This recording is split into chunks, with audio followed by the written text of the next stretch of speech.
They were told that American captivity would strip them of everything: dignity, safety, humanity itself. But when Greta Hoffman screamed in the darkness of Barracks 7 at Fort Des Moines in November 1945, the enemy did something that shattered every lie she'd been taught. Within seconds, American guards burst through the door. Within minutes, her attacker, a fellow German prisoner, lay unconscious on the floor. The enemy didn't strip her of dignity. They defended it. With their fists. If stories like this move you, make sure to like this video and subscribe to our channel.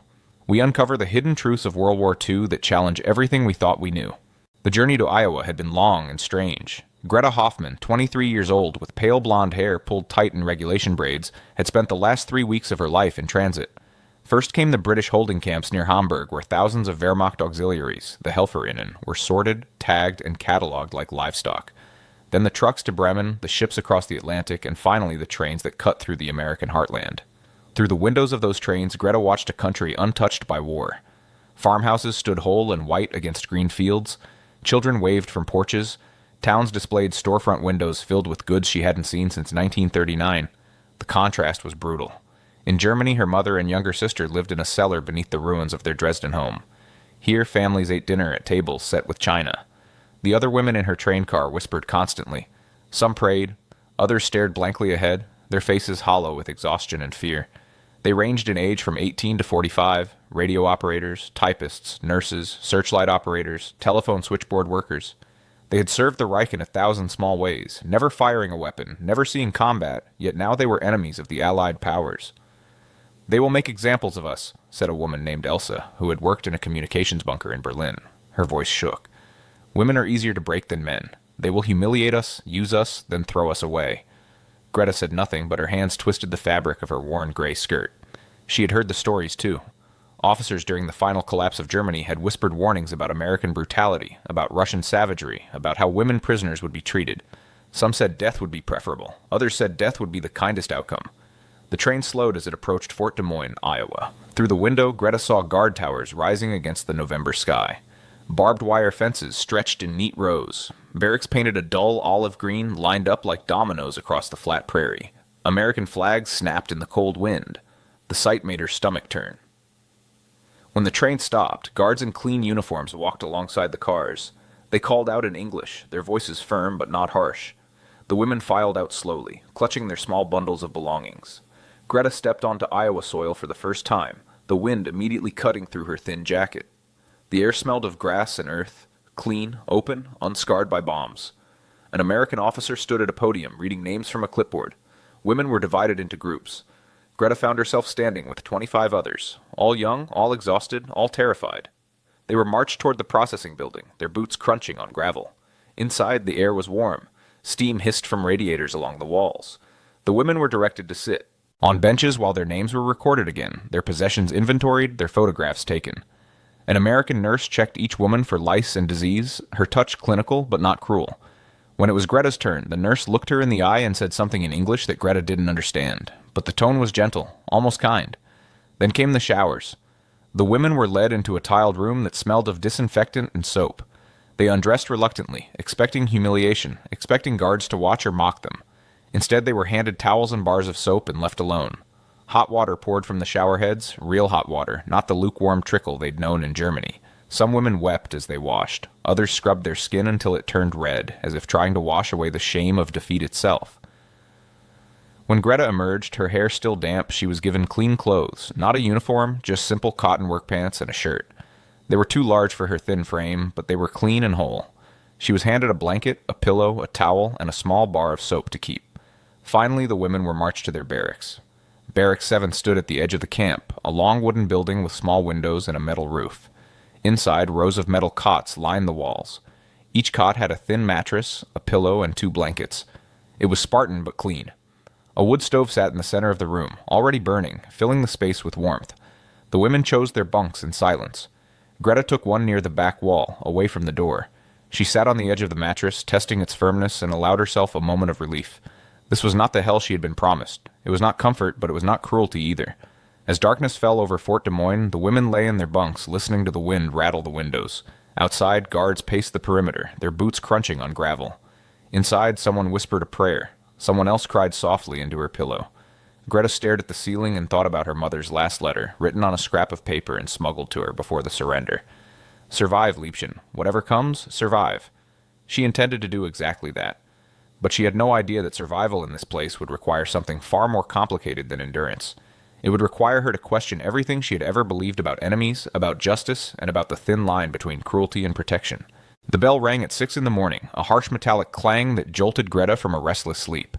Around her the other women stirred, pulling blankets tighter against the cold. One of the guards, a young American woman in a crisp uniform, opened the barracks door and called out something in English. The women understood the tone, if not the words. Time to get up. They dressed quickly, splashing cold water on their faces from the wash basins at the end of the room. Then they lined up outside, shivering in the November dawn, their breath misting in the air. The sky was pale and gray, the sun not yet risen. Across the compound, other barracks were emptying as well. Hundreds of German prisoners, mostly women but some older men in separate sections, formed orderly lines. They were marched to the mess hall, a long building that smelled of coffee and frying oil. The scent hit Greta like a physical force. She hadn't smelled real coffee in 2 years. Her stomach clenched with sudden, desperate hunger. Inside, the hall was brightly lit and warm. Long tables stretched the length of the room. American soldiers stood behind serving counters, ladling food onto metal trays. Greta took a tray and moved down the line, staring in disbelief at what was placed before her. Scrambled eggs, 2 thick slices of bacon, toast with butter, a cup of steaming coffee, and a small bowl of oatmeal with brown sugar. She carried the tray to a table and sat down, her hands trembling. Around her, the other women stared at their food with identical expressions of shock and disbelief. In Germany, breakfast had been a slice of dark bread and ersatz coffee made from acorns. Here the enemy offered eggs and bacon, food Greta hadn't tasted since before the war.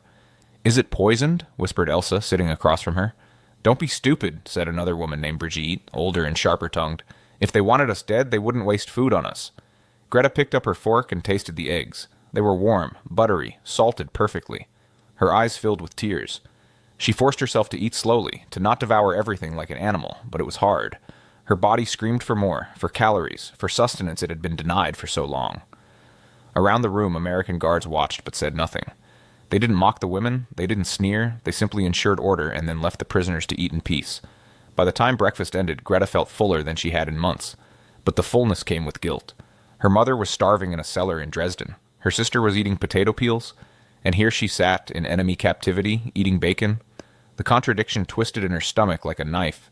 After breakfast, the women were gathered in the camp yard for orientation. An American officer stood on a wooden platform speaking through a translator, a German-speaking American soldier with a thick accent but clear words. "You are prisoners of war," the translator said, his voice carrying across the crowd. "You will be treated according to the Geneva Convention. You will be given work assignments. You will be paid in camp script for your labor. You will receive 3 meals a day, medical care if needed, and the right to send and receive mail. You will obey orders from American personnel. Any resistance, any violence, any attempt to escape will be punished." He paused, letting the words sink in. "You are not here to be punished," he continued.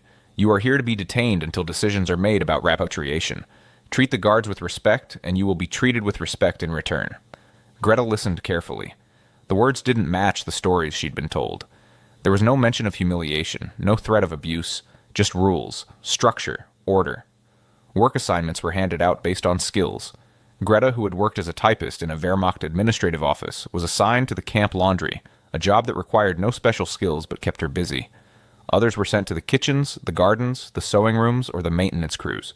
The laundry was housed in a separate building filled with industrial washing machines and long drying lines. The air was hot and damp, thick with the smell of soap and steam. Greta and 5 other women were shown how to operate the machines, how to sort uniforms, how to press and fold. The work was monotonous but not difficult. More importantly, it was safe. The American soldiers who oversaw the laundry were professional and distant. They gave orders, checked the work, and left. There was no cruelty, no harassment, no lingering stares. By the end of the first day, Greta's hands were red and raw from the hot water, but her mind was churning with confusion. This was not the captivity she had been promised. This was labor, yes, but it was nothing like the horrors she had imagined. That evening, the women returned to their barracks exhausted. Dinner was served in the mess hall again. Beef stew, bread, carrots, and coffee. Once again, the portions were generous. Once again, Greta ate in guilty silence. Back in Barracks 7, the women gathered around the wood stove, warming their hands and talking in low voices. Some had received their first wages, small slips of camp script that could be used at the canteen to buy soap, chocolate, cigarettes, or writing paper. "I bought a chocolate bar," said one girl, barely 19, holding it like a treasure. I haven't had chocolate since I was a child. My brother is starving in Berlin, another woman said bitterly, and we eat stew and chocolate. The conversation always came back to this, the impossible contrast between their suffering homeland and the strange abundance of American captivity. Greta said nothing. She climbed into her bunk and pulled the blankets over herself, staring at the ceiling. Outside, the wind howled across the Iowa prairie. Inside, the stove crackled and popped. She thought about her mother's words. Survive. She was surviving. But at what cost? It didn't take long for Greta to understand that Fort Des Moines held more than just frightened women trying to survive. The camp also housed male German prisoners in separate sections, former soldiers, officers, and political detainees. They were kept apart from the women by fences and guard rotations, but occasionally the groups crossed paths during work details or at the medical clinic. Some of these men were harmless, broken, exhausted, grateful to be alive. Others were different. They carried the war in their eyes, the bitterness of defeat, the rage of humiliation. For them, captivity was not the end of the fight, but a continuation of it. Greta first noticed this tension during her second week at the camp. She was walking back from the laundry with two other women when they passed a group of male prisoners repairing a fence. One of them, a tall man with a shaved head and a scar across his jaw, stared at them as they passed. His eyes were cold, calculating. "Keep walking," Brigitte muttered under her breath.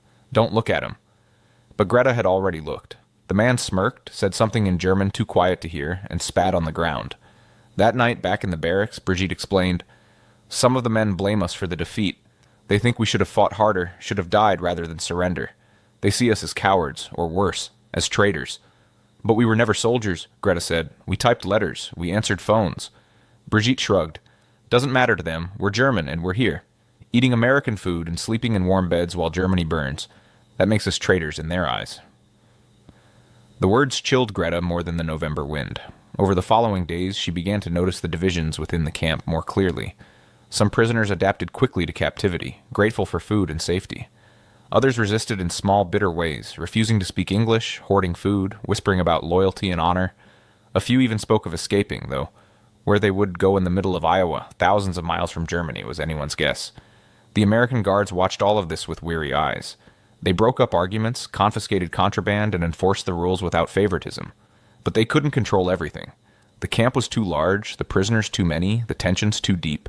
One evening, as Greta returned to Barracks 7 after dinner, she saw the man with the scar again. He was standing near the fence that separated the male and female sections, his hands gripping the wire, staring directly at her. This time he didn't look away. He smiled, a slow, deliberate smile that made Greta's skin crawl. She hurried inside, her heart pounding. "Did you see him?" she asked Elsa, who was sitting on her bunk mending a shirt. "See who?" "The man with the scar. He was staring at me." Elsa frowned. "Stay away from that one. His name is Dietrich. He was an officer in the SS, or so they say. He's dangerous." "But the Americans can't watch everyone all the time," Elsa said quietly. "Just stay out of his way." Greta nodded, but the unease stayed with her. That night, as she lay in her bunk, she couldn't shake the image of Dietrich's smile. It was the smile of a predator, a man who had not accepted defeat, a man who still wanted to hurt someone. She pulled her blanket tighter and told herself she was being paranoid. The Americans were in control. The rules were clear. She was safe. But deep down, she knew the truth. Barbed wire and rules couldn't stop everything. Some dangers didn't wear enemy uniforms. Some dangers wore the same face as yours. And as the wind rattled the windows of Barracks 7, Greta lay awake, staring into the darkness, and wondered if survival was going to be harder than she thought. Weeks passed, and life at Fort Des Moines settled into a routine. Wake at 6, breakfast at 6:30, work from 7 until noon, lunch, more work until 5, dinner at 6, free time until lights out at 10. The rhythm was monotonous but oddly comforting.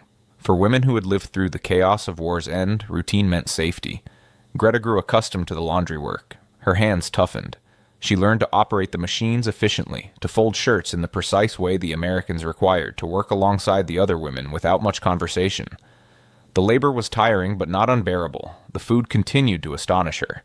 Every meal brought something she hadn't tasted in years. Real butter, fresh vegetables, meat that wasn't horse meat or mystery scraps. Her body responded to the nutrition. Her cheeks filled out. Her hair regained its shine. She looked in the mirror one morning and barely recognized herself. She looked healthy. She looked alive. But with the physical recovery came emotional turmoil. Letters from home arrived sporadically, passed through censors, their contents often heartbreaking. Greta's mother wrote of hunger, of cold, of neighbors dying in the rubble. Her sister wrote of eating grass soup and sleeping under coats because there were no blankets left. Greta would read these letters alone, sitting on her bunk, tears streaming down her face. Then she would go to dinner and eat beef stew. The guilt was crushing. Some of the women handled it differently. Brigitte became bitter and angry, refusing to smile, refusing to enjoy anything. "We should be suffering like they are," she said one night. "This comfort is a betrayal." Others, like Elsa, tried to find hope. "If we stay healthy, we can help them when we go back," she reasoned. "If we starve here, we'll be useless to anyone." Greta didn't know what she believed. She only knew that survival had become more complicated than simply staying alive. It had become a moral question. Did she deserve to eat when her family starved? Did she deserve warmth when her sister shivered in ruins? The American guards offered no answers. They continued their work with professional detachment. Some were kind, offering a smile, a nod, an extra blanket on cold nights. Others were cold and distant, their faces hard with grief for brothers or friends lost in Europe. But none were cruel, none were brutal. Greta began to learn some English from a young guard named Corporal Williams, a farm boy from Nebraska with freckles and a gap-toothed grin. He would point at objects, table, chair, bread, and wait for her to repeat the words. She learned slowly, but she learned. "Why do you help us?" she asked him one day in broken English, the words awkward on her tongue. He shrugged. "War's over. You're just people now." The simplicity of the statement stunned her. Just people. Not enemies, not monsters. Just people. But not everyone saw it that way. The male prisoners in the adjacent compounds grew more restless as winter approached. Rumors spread of escape attempts, of fights breaking out, of men refusing to work. The Americans responded with discipline, solitary confinement, reduced privileges, extra guard patrols. But the tension remained simmering just below the surface, and Dietrich, the man with the scar, continued to watch. Greta saw him at the fence sometimes, always staring, always smiling that same predatory smile. She avoided going near the fence lines. She stayed close to the other women. She told herself she was safe. Then December came, and with it, the snow. The camp canteen became a strange kind of sanctuary. Every week the women received their wages, small amounts of camp script earned through their labor. With this money they could buy items from the canteen, chocolate bars, cigarettes, writing paper, soap, even cosmetics. The first time Greta stepped inside the canteen, she felt like she had entered another world. Shelves lined the walls, stocked with goods she hadn't seen in years. Hershey bars, Lucky Strike cigarettes, ivory soap, tubes of lipstick, pencils and notebooks, jars of jam. She stood frozen, overwhelmed by the abundance. An American soldier behind the counter waited patiently as she made her selections. She bought a chocolate bar, a bar of soap, and some writing paper. The transactions felt surreal, exchanging money for luxuries while her family scraped by on rations. Back in the barracks, she unwrapped the chocolate slowly, savoring the smell. The first bite melted on her tongue, sweet and rich and overwhelming. She closed her eyes and for just a moment forgot about the war, the guilt, the impossible contradictions of her situation. Other women made different choices with their wages. Some bought cigarettes and traded them for favors or information. Others bought cosmetics, desperate to feel human again, to reclaim some small piece of femininity that the war had stripped away. One girl, barely 20, bought red lipstick and wore it proudly, ignoring the sneers from the bitter women who called her a traitor for enjoying captivity. Greta watched it all with quiet fascination. The camp was becoming a microcosm of human nature. Some people clung to anger and righteousness, others reached for joy wherever they could find it. Neither approach felt entirely right or wrong. She began writing letters home on her new paper, though she knew they would be censored by American authorities. She wrote carefully, revealing nothing about the camp's conditions, nothing that might make her mother's suffering worse. She simply wrote, "I am alive. I am safe. I think of you always." What she didn't write was the truth, that she was eating chocolate while her sister ate grass soup, that she slept in a warm bed while her mother shivered in a cellar, that the enemy was treating her better than her own government ever had. The Americans celebrated Christmas with startling generosity. The mess hall was decorated with paper snowflakes and streamers. Christmas carols played on a record player. Dinner that night included roasted chicken, mashed potatoes, gravy, cranberry sauce, and pie, apple pie, warm and sweet and utterly impossible. Some women refused to eat, calling it a mockery of a holy day. Others wept into their plates, overwhelmed by the kindness. Greta ate slowly, each bite tasting of gratitude and shame in equal measure. After dinner, small packages were distributed, gifts from American charity organizations. Greta received a scarf, a pair of wool socks, and a small New Testament in Auxerre, German. She held the items in her lap and felt something crack inside her chest. Kindness from the enemy was harder to bear than hatred. That night, lying in her bunk, she thought about what Corporal Williams had said. You're just people now. Perhaps that was the most dangerous thing of all. Not cruelty, not punishment, but humanity. Because humanity demanded that she see the Americans not as monsters, but as people who fed the hungry, warmed the cold, and gave gifts at Christmas. And if they were people, what did that make her beliefs about them? What did that make the Reich's promises? The questions kept her awake long into the night. As winter deepened, Dietrich's attention on Greta intensified. It started small, a lingering stare as she walked past the fence line, a deliberate turn of his body to watch her pass. Then it escalated. He began positioning himself where she would see him, always smiling that cold, knowing smile. One afternoon in early January, as Greta carried a basket of laundry across the yard, Dietrich called out to her in German from behind the fence. "How does the American food taste, little traitor?" Greta kept walking, her heart pounding. "I asked you a question." His voice was louder now, sharp with anger. She didn't respond. She reached the safety of the laundry building and slipped inside, her hands trembling. Brigitte was there, folding sheets. "Was that Dietrich?" Greta nodded. "You need to report him to the guards." "For what? Calling me a name?" "For harassment, for intimidation. The Americans can't stop him from talking," Greta said bitterly. "And if I report him, it'll only make it worse." Brigitte frowned but said nothing. She knew Greta was probably right.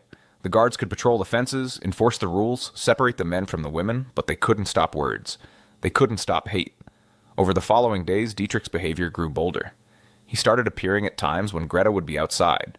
During the morning walk to breakfast, during the afternoon work shifts, he would stand at the fence watching her, sometimes saying nothing, sometimes muttering insults just loud enough for her to hear. The other women noticed. Some offered sympathy. Others blamed Greta, saying she must have done something to attract his attention. The blame made her feel even more isolated. She tried to ignore him. She changed her routes, avoided the fence lines, stayed close to the other women. But Fort Des Moines was only so large, and Dietrich seemed to know her schedule better than she did. One frozen afternoon in late January, as Greta walked alone from the medical clinic. She'd gone for treatment of a minor cold. Dietrich was waiting at the nearest fence point. This time he wasn't smiling. "You think you're safe here?" he said in German, his voice low and cold. "You think the Americans will protect you. But they can't watch everything. And when they're not looking..." He dragged a finger slowly across his throat. Greta's blood turned to ice. She wanted to run, but her legs wouldn't move. She stood frozen, staring at him, her breath coming in short gasps. "I know which barracks you sleep in," Dietrich continued. "I know which bunk. Barracks 7, back left corner. You think those locks will keep me out?" Finally, Greta found her voice. "The guards. The guards are lazy. They're bored. They fall asleep on patrol. I've watched them." He leaned closer to the fence, his scarred face inches from the wire. "You're going to pay for your betrayal, little traitor. Not today, not tomorrow, but soon." Then he walked away, hands in his pockets, whistling a German marching song. Greta stood alone in the snow, shaking uncontrollably. She wanted to scream, to cry, to run to the nearest guard and tell them everything. But shame held her back. Shame and fear. What if they didn't believe her? What if they thought she was being hysterical? What if reporting him only made him angrier? That night she lay in her bunk, unable to sleep. Every sound made her jump. Every creak of the barracks made her heart race. She stared at the door, imagining it bursting open, imagining Dietrich's scarred face looming over her. Around her, the other women slept peacefully, their breathing soft and steady. They felt safe here. They trusted the Americans to protect them. But Greta knew better. She knew that predators didn't wear enemy uniforms. Sometimes they wore your own face. Sometimes they spoke your language. And sometimes the most dangerous person in the room was the one who had already decided you deserved to suffer. She pulled her blanket up to her chin and prayed for morning. Despite the growing fear of Dietrich, Greta's daily life at Fort Des Moines continued to challenge everything she had been taught about the enemy. Every meal, every warm shower, every kind gesture from an American guard chipped away at the propaganda she had absorbed for years. She thought about this often during the long hours in the laundry. Her hands moved automatically, washing, rinsing, wringing, hanging, while her mind wrestled with impossible questions. How could the enemy show such humanity? How could the people who had bombed her country into rubble now feed her, clothe her, protect her? One afternoon, Corporal Williams brought in a load of uniforms and started a conversation in his halting German mixed with her broken English. "Why you look sad?" he asked, his accent thick but understandable. Greta hesitated. How could she explain? "I think about home, about family." "They okay?" "No, they hungry, they cold, they..." She struggled for the word. "They suffer." Williams nodded slowly. "War is bad for everyone. My brother died in France. German bullet." He said it matter-of-factly, without anger. Greta felt her chest tighten. I am sorry. Not your fault. You didn't shoot him. He shrugged. Just war. Just stupid, stupid war. The conversation haunted her. This American boy had lost his brother to a German bullet, yet here he stood, teaching her English, bringing her extra soap, treating her with casual kindness. Where was the hatred she had expected? Where was the revenge? At night, the women in Barracks 7 continued their endless debates. Some remained bitter and defiant, clinging to loyalty to the Reich even as it became clear that the Reich had lied to them about everything. Others, like Elsa, began to openly question the propaganda. If the Americans are monsters, Elsa said one evening, why do they feed us? Why do they give us medical care? Why do they follow rules when they could simply let us starve? It's manipulation, Brigitte snapped. They want to break us, make us grateful, turn us into traitors? Or maybe, Elsa said quietly, they're just following their laws? Maybe they actually believe in the Geneva Convention? The argument went in circles, as it always did, but Greta noticed that more women were starting to side with Elsa. The evidence was too overwhelming to ignore. The Americans weren't perfect. Some guards were cold, some were bitter, but they weren't monsters. They were just men following orders, doing their jobs, trying to get through the war's aftermath like everyone else. The hardest part was reconciling this new understanding with the suffering of her family. If the Americans were capable of this kindness, why had they bombed German cities? Why had they killed civilians? Why had they reduced Dresden to ashes? She wrote in a small diary she had bought from the canteen, I do not understand this world anymore. The enemy feeds me while my family starves. The enemy protects me while my city burns. What is truth? What is justice? The lines are too blurred to see. But even as her beliefs shifted, even as she began to see the Americans as human, the threat of Dietrich loomed larger. He represented everything dark and broken that the war had created. While the Americans showed her what humanity could be, Dietrich showed her what humanity could become when twisted by hate and defeat. She began to understand a painful truth. The greatest danger didn't come from the enemy across the wire. It came from within. From men like Dietrich who couldn't accept that the war was over, who couldn't let go of their rage, who needed someone to punish for Germany's defeat. And Greta, who ate American food and spoke English and accepted her captivity with quiet dignity, had become that target.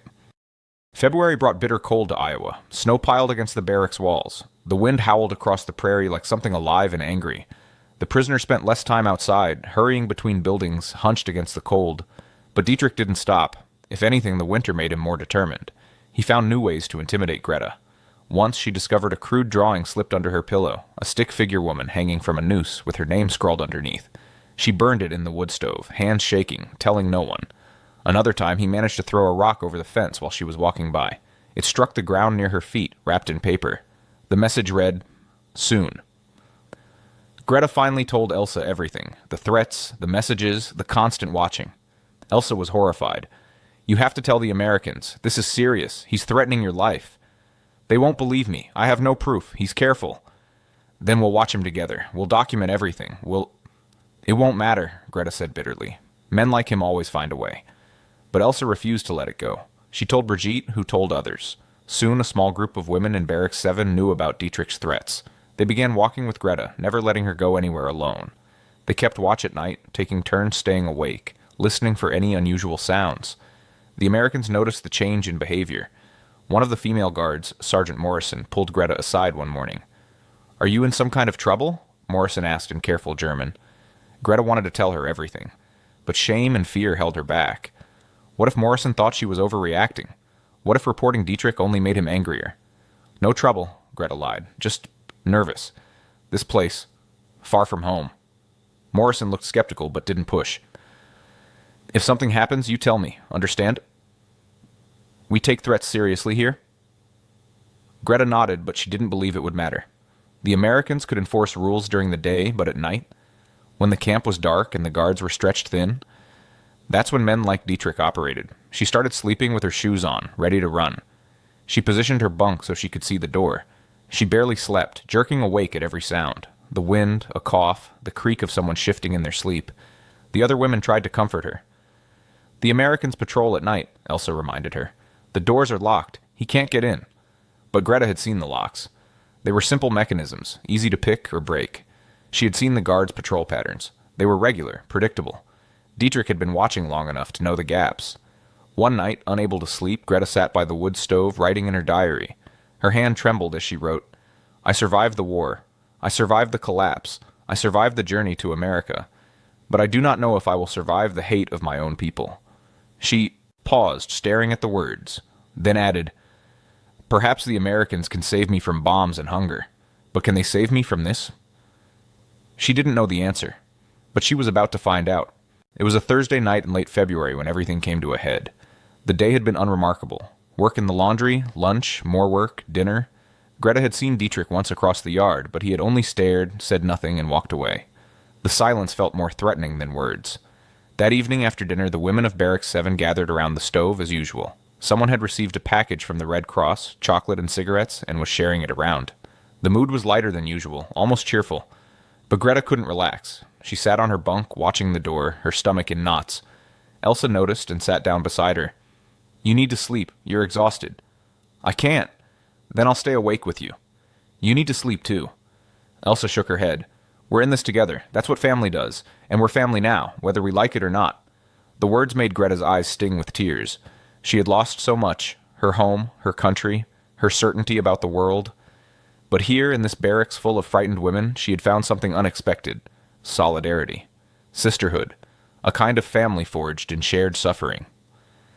At 10 o'clock, the lights were extinguished. The barracks fell into darkness, lit only by the faint glow of the wood stove. Outside, the wind howled. Inside, women settled into their bunks, pulling blankets tight, whispering prayers or good-night wishes. Greta lay rigid, staring at the ceiling, every nerve alert. Elsa was in the bunk next to hers, also awake, also listening. Hours passed. Midnight came and went. The guard patrol passed outside, boots crunching on frozen ground, the beam of a flashlight sweeping past the windows. Then silence. Greta's eyes grew heavy despite her fear. The warmth of the stove, the exhaustion of days without sleep, it all weighed on her. Her eyelids drooped. She fought it, but her body betrayed her. She drifted into an uneasy sleep, full of dark dreams and faceless threats. She didn't know how long she slept, but she woke to the sound of the door opening. It was a soft sound, barely a creak, but in the silence of the barracks it was as loud as a gunshot. Greta's eyes snapped open. She saw a dark figure silhouetted in the doorway, backlit by the faint exterior lights. The figure stepped inside and quietly closed the door behind him. Greta's heart stopped. She knew instantly who it was. The size, the shape, the deliberate movements. Dietrich had found a way in. She tried to move to scream, but fear paralyzed her. She watched, frozen, as he moved between the bunks, slow and careful, his eyes adjusting to the darkness. He was looking for something, looking for someone, looking for her. He reached her bunk and stood over her, a dark shape against the faint glow of the stove. For a moment neither moved. Then he smiled. She could see the gleam of his teeth in the darkness.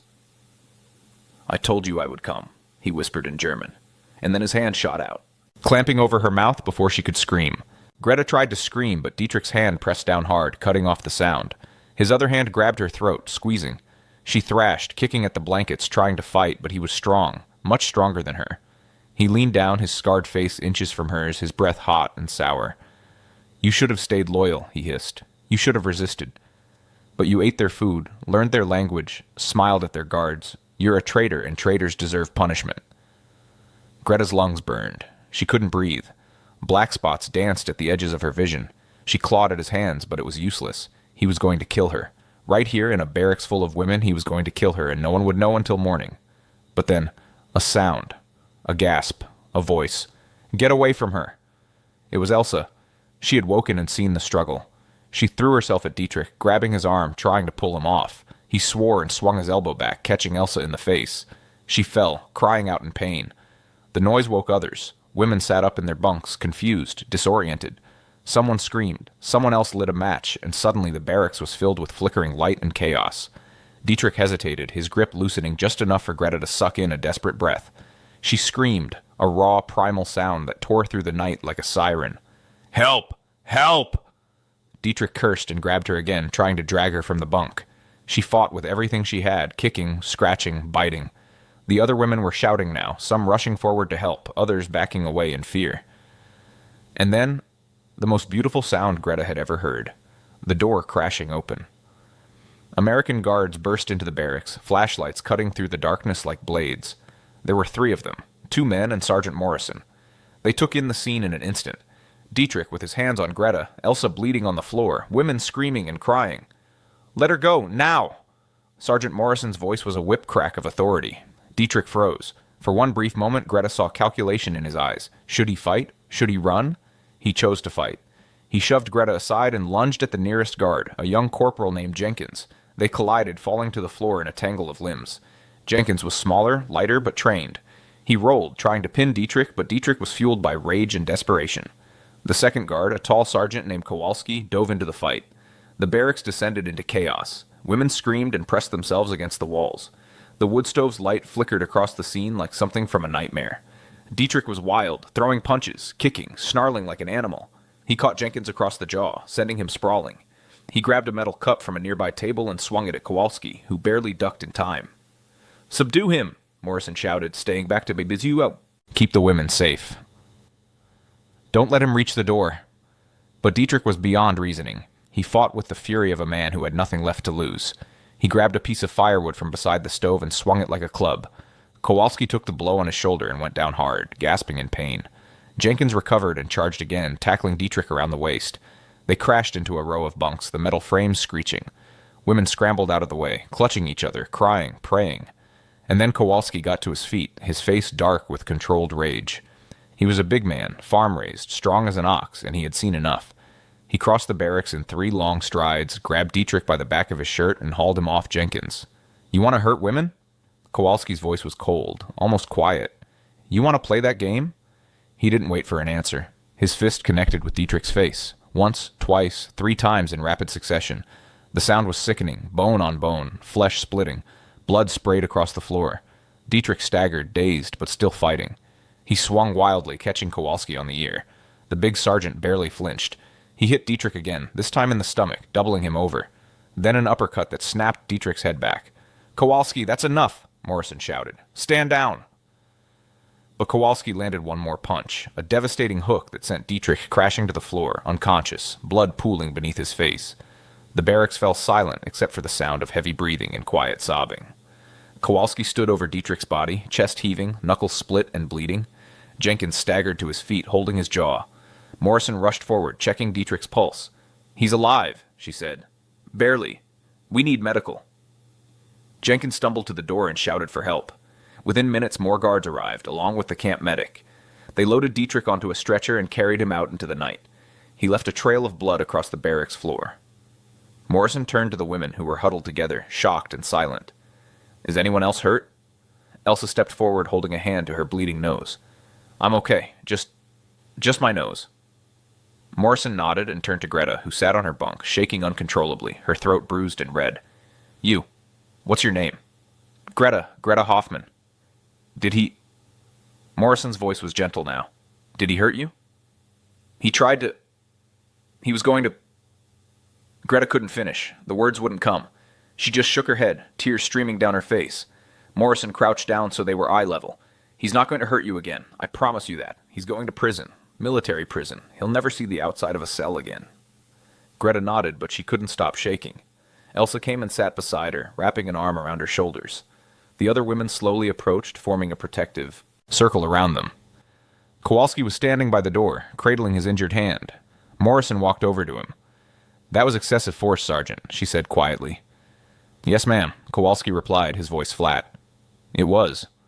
You'll face disciplinary action." "Yes, ma'am."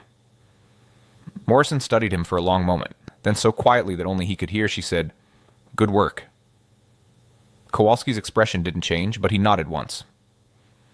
As the sun began to rise over Fort Des Moines, casting pale light through the barracks windows, the women of Barracks 7 sat together in stunned silence. The stove still burned, the blood on the floor was being scrubbed away by 2 privates who worked without speaking. And Greta, wrapped in blankets, surrounded by women who had become her family, finally understood something that all the propaganda in the world couldn't have prepared her for. That protection could come from unexpected places, that justice could be swift and brutal and necessary, and that sometimes the enemy wasn't the enemy at all. Sometimes the enemy was the one who wore your own face, spoke your language, and claimed to share your loyalty, and sometimes the people you were taught to hate were the ones who saved your life. The next morning, the entire camp was in lockdown. Male and female prisoners were kept strictly separated while investigations took place.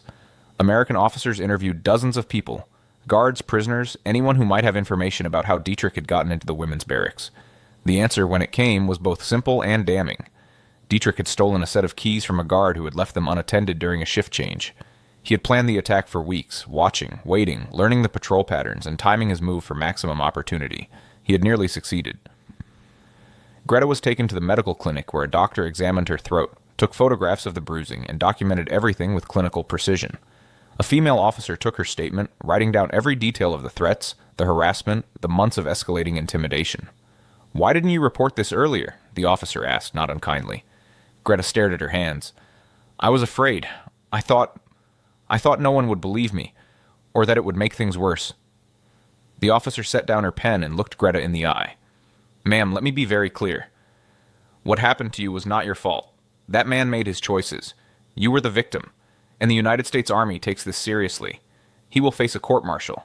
He will go to prison. He will never hurt you or anyone else again."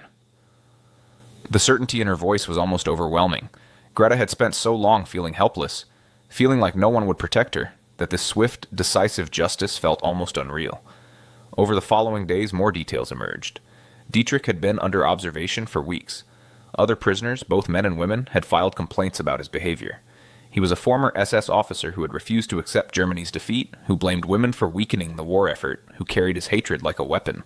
The Americans had been building a case against him, but they hadn't moved fast enough, and now they were facing questions about security lapses, about guard procedures, about how a dangerous man had gotten access to vulnerable women. Changes came swiftly, locks were reinforced, patrol patterns were randomized, additional guards were assigned to the women's barracks, and every female prisoner was given a briefing about their rights, about how to report threats, about the protections in place. For Greta, the changes meant little. The damage was done. She struggled to sleep, jerking awake at every sound. She flinched when doors opened. She couldn't walk across the compound without looking over her shoulder. But slowly, with the help of the other women and the patient guidance of the American staff, she began to heal. Not quickly, not easily, but she began. As winter turned to spring, life at Fort Des Moines continued. Greta returned to her work in the laundry, though she requested a transfer to a shift where she wouldn't have to cross the compound alone. The Americans granted it without question. Dietrich was court-martialed, found guilty of attempted murder and assault, and sentenced to 20 years in a military prison. Greta never saw him again. The knowledge that he was locked away, that he couldn't hurt her or anyone else, helped her sleep at night, but the psychological scars remained. She started when doors opened suddenly. She avoided being alone. She had nightmares that woke her screaming, soaked in sweat, convinced that Dietrich's hands were around her throat again. Sergeant Morrison arranged for her to see a military psychiatrist, a gentle older man who spoke some German and specialized in trauma. The sessions helped, slowly teaching Greta that what she felt was normal, that fear after trauma was not weakness, but a natural human response. "You survived," the psychiatrist told her. "You fought. You're still here. That makes you stronger than you know." As months passed, talk turned to repatriation. Germany was being rebuilt under Allied occupation. Prisoners would eventually be sent home. But for Greta, the prospect filled her with mixed feelings. She wanted to see her family, to hold her mother and sister, to help them rebuild. But she also dreaded returning to the ruins, to the hunger, to a country that had betrayed her with its lies and led her to this strange place where enemies had become protectors. One evening she sat with Elsa and several other women discussing the future. "What will we tell people?" Elsa asked. "About this place? About how we were treated?" "The truth," Greta said firmly. "We tell the truth. That the Americans fed us, clothed us, protected us. That when one of our own tried to kill me, it was the enemy who saved my life." "They'll call us traitors," Brigitte said quietly. She had softened over the months, her bitterness eroded by the same kindness that had changed them all. "Let them," Greta replied. "I know what happened here. I know who the monsters were and who the heroes were. I don't care what anyone else believes." When repatriation finally came in the summer of 1946, Greta boarded a ship bound for Germany with a mix of sadness and hope. She carried with her a letter from Sergeant Morrison, testifying to her character and ordeal. She carried a photograph of the women of Barracks 7, taken on the last day of camp. And she carried memories that would shape the rest of her life. As Iowa disappeared behind her and the Atlantic stretched ahead, Greta thought about all she had learned in captivity. That enemies could show mercy, that justice could come from unexpected sources, and that humanity was more complicated than any propaganda could capture. She had survived the war. She had survived the camps. And she had survived Dietrich. Now she would survive peace. And so the soap and chocolate that first shocked Greta Hoffman became symbols of something far deeper. Not just American abundance, but American principle. The laws they followed weren't just words on paper. They were commitments backed by action. When Sergeant Kowalski beat Dietrich unconscious to protect Greta, he wasn't acting out of hatred or revenge. He was acting out of a belief that some things, like protecting the vulnerable, were worth any cost, even to his own career. For Greta, that moment in the barracks changed everything. She had been told that Americans were monsters without mercy, But when she needed mercy most, when she faced death at the hands of her own countrymen, it was the enemy who burst through the door. It was the enemy who fought for her. It was the enemy who made sure justice was served. Years later, living in a rebuilt Munich, Greta told her daughter this story. The girl listened with wide eyes, struggling to understand. "But Mama," she asked, "if the Americans were the enemy, why did they save you?" Greta smiled, though her eyes held old pain. "Because, Liebchen, sometimes the people we're taught to hate are the ones who show us what humanity really means. And sometimes the most dangerous enemies wear our own face and speak our own language." She paused, touching the faint scars on her throat, marks that had faded but never fully disappeared. "The Americans didn't just feed me or shelter me. They defended my dignity when one of my own people tried to destroy it. That's something I could never forget. That's something that changed me forever." That is the story of Greta Hoffmann and the night American guards beat a German prisoner unconscious to protect her.